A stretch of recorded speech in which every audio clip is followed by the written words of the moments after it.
Welcome to the HardReset.Info YouTube channel. Today I would like to show how you can turn off HUAWEI without power button. First we will need to download the very convenient and handy app that is called Power Menu. So open the app gallery. At the search bar, input the Power Menu. Then among the search results look for this particular application, then tap at the get button, then you will be forwarded to the third-party resource or third-party external website that has the APK file for this app, which is basically the installation packaging file.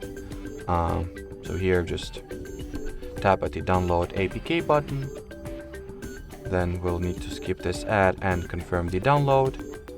Once the download is finished, you can install the app and then just launch it. Give it all the necessary permissions by tapping at the Take Me to Settings screen, then open the Installed Services section and turn on the Power Menu toggle. Then confirm your choice, get back to the app, let me restart it, and here tap at the Open Power Menu button, here it is, and then just tap at the power off option once, and then the second time as well to completely switch off or shut down your phone. And that'll be it. So thanks for watching, thanks for your attention, and bye bye.